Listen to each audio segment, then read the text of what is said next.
तुमच्याकडे आज काहीच नाहीये, काही हरकत नाही, कारण शून्याला स्वतःची एक ताकद असते. शून्यातून उभं राहायचं असेल तर या 7 गोष्टी लक्षात ठेवा. पहिला मुद्दा, भूतकाळ विसरा. जे गेलं ते गेलं, आता फक्त पुढचा विचार करा. छोट्या सुरुवातीचा अभिमान बाळगा. मोठं होण्यासाठी आधी लहान व्हावं लागतं. पायरी पायरीनेच शिखर गाठता येतं. दुसरा मुद्दा, कौशल्य आत्मसात करा. Skill up. पैसा नसेल तरी चालेल, पण तुमच्या हातात कला किंवा कौशल्य असायलाच हवं.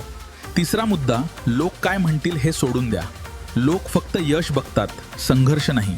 त्यामुळे लोकांकडे दुर्लक्ष करा. चौथा मुद्दा, नेटवर्क तयार करा.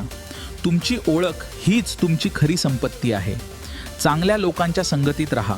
पाचवा मुद्दा, शिस्त आणि सातत्य. उत्साह 2 दिवसांचा असतो, पण यश त्यालाच मिळतं जो रोज काम करतो. सहावा मुद्दा, स्वतःवर विश्वास ठेवा. जग तुमच्यावर विश्वास ठेवण्याआधी तुम्हाला स्वतःवर विश्वास ठेवावा लागेल. लक्षात ठेवा, जे शून्यातून उभे राहतात त्यांचा इतिहास सुवर्ण अक्षरांनी लिहिला जातो.